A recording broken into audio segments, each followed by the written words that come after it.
اعوذ باللہ من الشیطان اللعین الرجیم بسم اللہ الرحمن الرحیم وبہ نستعین وہو خیر معین اما بعد۔ منطق مظفر کے حوالے سے ہمارا آج 23واں درس ہے، اور گزشتہ درس میں ہم نے باب دوم جو کلی کی مباحث میں تھا شروع کیا تھا، اور گزشتہ درس میں ہم نے جزئی اور کلی کی تعریف اور اس کے حوالے سے جو گفتگو تھی بیان کی۔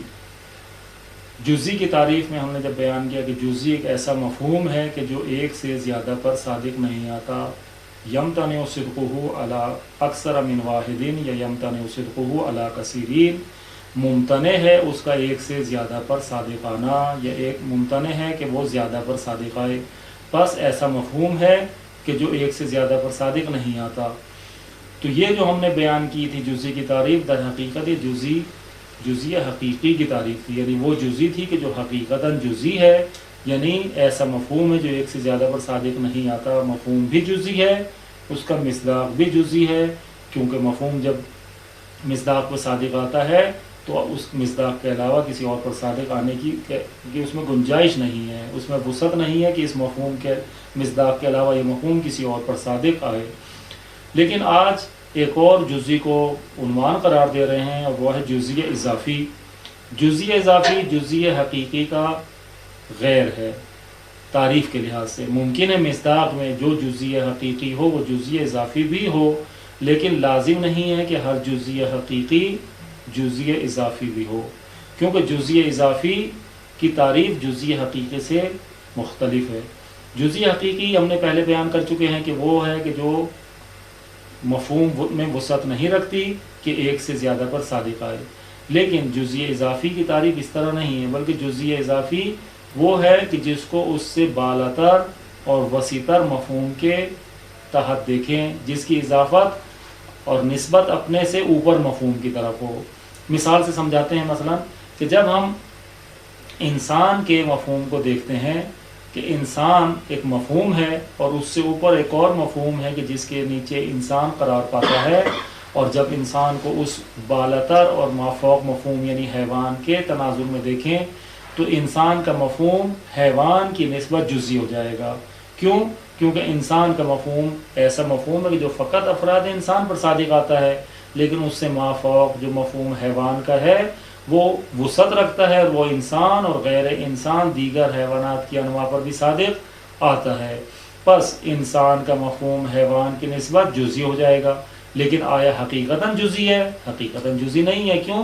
کیونکہ انسان کا ہم پیچھے بیان کر چکے کہ مفہوم کلی ہے کہ جو تمام افراد انسان پر صادق آتا ہے، خواہ وہ بالفعل موجود ہوں یا موجود نہ ہوں، تمام افراد انسان پر یہ انسان کا مفہوم صادق آتا ہے۔ جب تمام افراد انسان پر صادق آتا ہے تو کثیرین پر صادق آتا ہے، لہذا مفہوم جزئی حقیقی نہیں ہے کہ جو فقط ایک پر صادق آئے اور ایک سے زیادہ پر صادق آنا ممتنع اور محال ہو۔ تو اس لحاظ سے یہ انسان کلی ہے، لیکن جب اس کو مافوق حیوان کے تناظر میں دیکھیں تو یہ ہو جائے گا جزئی، لیکن جزئی اضافی، یعنی وہ ایسی جزئی کہ جس کی اضافت الی مافوق یعنی حیوان کی طرف ہے۔ یہ اس سے نیچے ہم آئے کہ اگر زید کو جو ایک مفہوم جزئی ہے اور جزئی حقیقی ہے، اور زید کا عنوان فقط مصداق زید پر ہی صادق آتا ہے، تو یہ اس لحاظ سے زید جزئی حقیقی ہے۔ لیکن اگر اسی زید کو ہم حیوان کے انسان کے جو اس سے اوپر مفہوم ہے اس کے تناظر میں دیکھیں کہ زید کی نسبت ہے انسان کی طرف، تو یہ جو انسان کی طرف زید کی نسبت دینا ہے، یعنی اپنے مافوق مفہوم کی طرف اس کو اضافت دینا ہے، تو یہ زید جو جزئی حقیقی تھا جزئی اضافی بھی بن جائے گا۔ تو پس زید جزئی حقیقی بھی ہے اور جزئی اضافی بھی ہے۔ جزئی حقیقی اس لحاظ سے ہے کہ اس کا مفہوم کثیرین پر صادق نہیں آتا، ایک سے زیادہ پر صادق نہیں آتا ہے، لیکن اس لحاظ سے کہ اس کو انسان جو اس سے مافوق ہے اس کی نسبت دیکھ رہے ہیں تو یہ جزئی اضافی بھی بن جائے گا۔ اس کے مقابلے میں اگر ہم دیکھیں انسان، کہ انسان جزئی حقیقی تو نہیں ہے، کلی ہے، لیکن اگر اس کو مافوق مفہوم حیوان کے تناظر میں دیکھیں تو یہی انسان کا مفہوم بھی جزئی ہو جائے گا، لیکن جزئی ہو جائے گا کس کی نسبت؟ حیوان کی نسبت، لیکن خود جزئی حقیقی ہے، یعنی خود جزئی حقیقی نہیں ہے۔ کیوں؟ کیونکہ